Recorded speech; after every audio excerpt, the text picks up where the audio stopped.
All right, we are here in Moab and I am test riding a 2024 Santa Cruz Bronson. This is a size medium carbon frame in the awesome pink colorway. I am 5'6", just about, a 160 in the front, a 150 in the rear. It's set up as a mullet, which I'm super excited about because I have not yet ridden a mullet. So that's something that's super interesting about this bike. Santa Cruz made it longer and slacker. It's got a 64.2 degree head tube angle. The reach is 460. Those are for this size medium. It's been stretched out, slacked out, a longer chainstay, and it also has a taller stack height than the previous Bronson. Santa Cruz also made some suspension tweaks for the kinematics on this bike. They say it's supposed to help with less anti-squat and pedal bob, so we'll see how that goes on the ride today and if we can feel that difference from any of the other bikes I've ridden recently. So this bike, like I said, is set up as a mullet. It's got a 1-up dropper post. It has SRAM DB8 brakes, which are new to me. I've never ridden them, so interested to see what those feel like out on the trail. SDG saddle that feels hard as a rock. It is set up with a SRAM GX mechanical drivetrain, race face wheels with some DT Swiss hubs on there. It also comes with the 1-up aluminum bars and a Bergtech stem. Got an Assegai front tire and a Minion DHR in the back. One of the other new things on this Santa Cruz Bronson is the in-frame storage, so I haven't messed with that at all. And I honestly probably wouldn't use that on a bike. So we're gonna go out and ride this thing on the Captain Ahab trail in Moab and see how it does.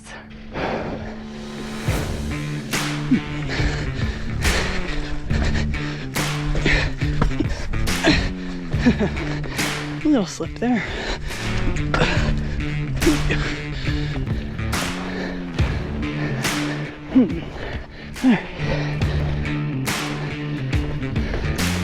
All right, so we've been climbing a little bit, and so far the climbing position is super comfy.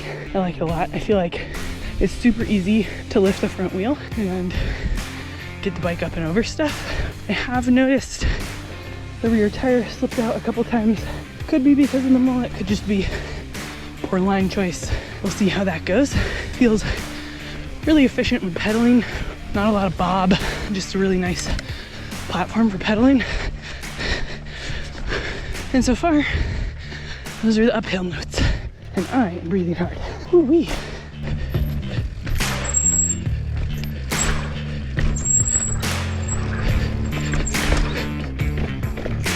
Ooh. All right, climbing update. I don't think technical climbing is where this bike is gonna shine, but it does fine. I think I've had a few pedal strikes due to the suspension movement in certain areas, and I'm finding the steep up and over technicals that need like a wheel lift and a push feel kind of awkward.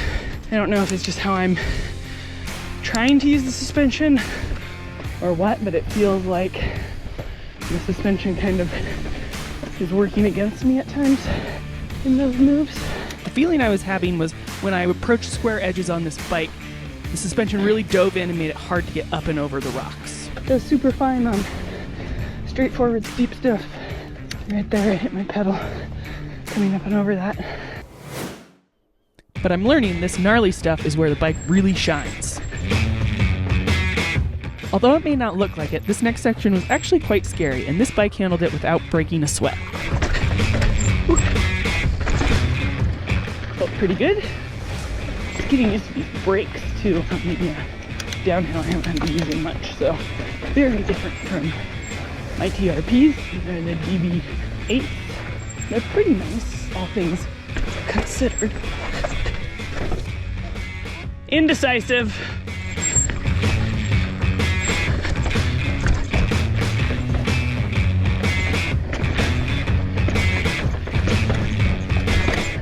Although these bars were super wide and not cut down to my specifications, the bike still felt super nimble through these tests.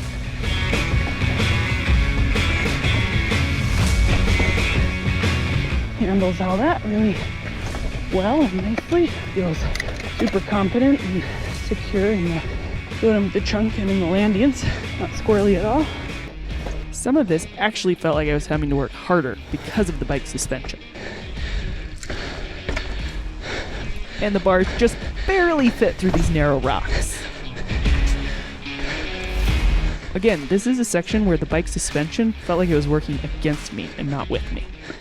It does the job, but it's not where this bike shines. However, as soon as I started going downhill and picking up speed, this bike really came into its own. Although we might have not been going really fast here on Captain Ahab, you could tell this bike wanted to carry speed and wanted to go fast. Hopping this bike felt easy, and I liked how this bike felt charging through some faster-paced, chunky sections, while also feeling maneuverable and easy to control through this type of terrain. Ooh. Good. A tight corner up here. Whew.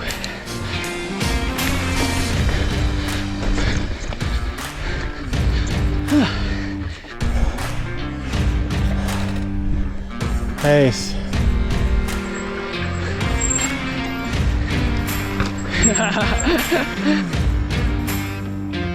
A little GoPro effect for you here. This section is challenging, gnarly, and steep. Super smooth on that. Really good through the chunk. On this portion of the trail, I really started having a lot of fun and felt like I started to understand the character of the bike. Features like this are great for feeling how the bike performs.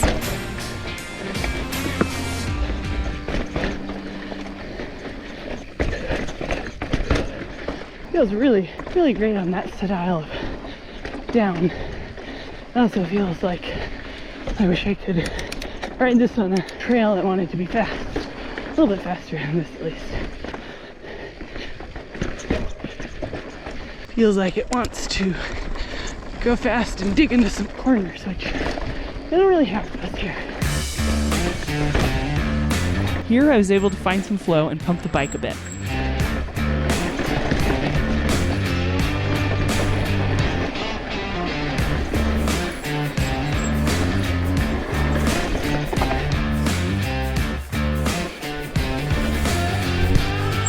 Then we got to roll through some classic Captain Ahab chunk and started picking up a little bit more speed.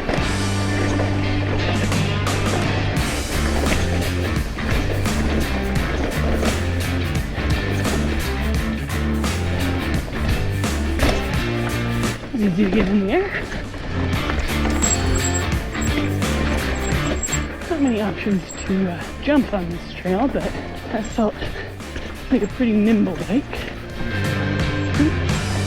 I remember riding this section on my Santa Cruz Tallboy, and boy, that was a lot scarier than it was on this bike.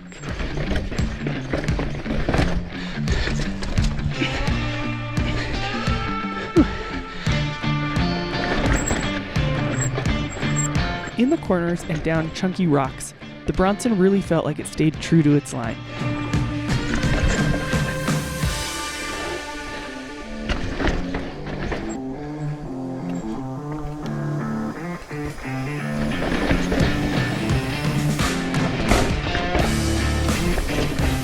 It likes to go down. It's fun going down. Having this 160 Fox 36 fork up front really smoothed out these chunky sections of trail. It made it easy to just charge right into them without worrying how the bike was going to handle them. I always look forward to this section of Captain Ahab. It's fast, flowy, you get to pump and play around on the bike, and this bike felt right at home.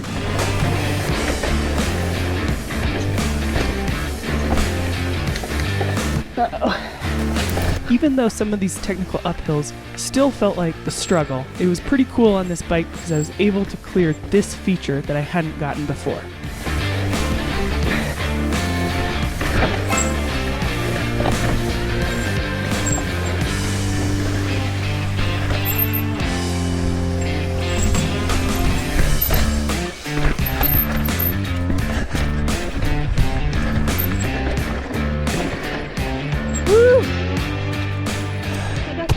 Yeah, good job. I've never gotten.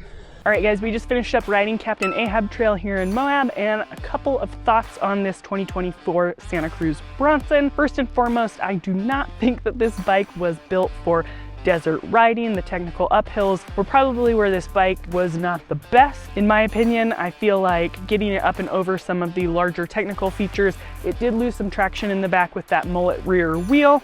It took me a little bit to figure out the suspension, how to load it and get it up and over some things. So some of that was maybe just a learning curve with the different suspension. The bike is pretty light, and I just feel like some of the traction was lost because of that mullet and suspension setup on the technical climbs. The pedaling platform felt very efficient and comfortable. The riding position for uphill riding was really nice. I felt tall and comfortable. Not a lot of pedal bob. However, I do feel like I had some moments where the suspension would kind of dip and I would have pedal strikes in like unexpected places. That happened a handful of times on the trail, both in flat sections and in some of the uphill technical climbing bits. As far as downhill, this bike was super fun. There's not a ton of downhill here on the Captain Ahab trail, but the bike handled itself incredibly well on the chunky, rocky downhill. It went off drops comfortably and felt really confident in the landings. It also felt like the bike was pretty easy to get in the air. Again, there wasn't a ton of opportunity to jump the bike, but in a couple occasions that I was able to drop the bike or hit a couple little side jumps, it felt like it was really nimble and active, easy to get off the ground, really confident in the landings, and overall a very, very fun bike on the downhill. This bike does feel like it wants to go fast, and I would be really excited to ride this bike in the Northwest or at a bike park. I think that it handles corners really nicely. It has a really nice turning radius and feels really confident in the corners. Doesn't feel like it's gonna slip or slide at all.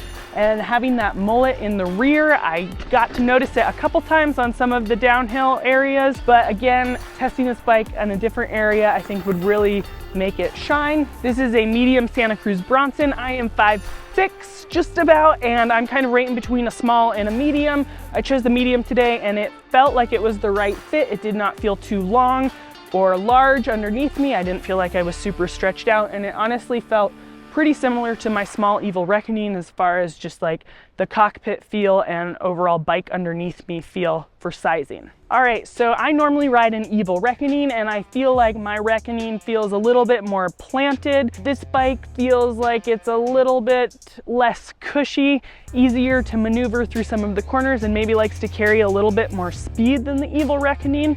The other bike I've ridden recently was a Forbidden Druid up in Cumberland, and that bike felt similar in that it really, both of these bikes really want to carry speed on the downhill. I think they both felt lively and playful in the corners, easy to get off the ground. And I think it would be super fun to test this bike in an area like Cumberland. As far as components that I would change on this bike, I didn't particularly like the grips or the bars. They felt really, really narrow in my hand. The grips felt really thin, and my hands just felt really tired, and they got a little tingly a couple times on, I think, just from the lack of cushion. I would also change the saddle. That thing was hard as a rock, not super comfy to sit on. I would be really excited to ride this bike in the Northwest. The DB8 brakes actually worked really well. I ride TRPs normally, and while I do like my TRPs much better than just from what I'm comfortable with and the modulation on the TRPs, I feel like these brakes had enough stopping power and were pretty responsive for a middle of the road brake. I would love to ride the mullet on a couple steeper trail areas so I could really see if I noticed that extra tire clearance that everybody talks about being a shorter rider and having shorter legs. I just think if you're riding in the desert 24/7, this is probably not the bike for you. But if you are riding anywhere else, more downhill focused trails, less punchy technical ups, I think this bike would be a real consideration. It would be totally awesome to just rip downhills all day long. If you have any questions that I didn't cover in this video, go ahead and leave a comment below, and feel free to reach out with any comments that you have. Don't forget to have a fantastic day.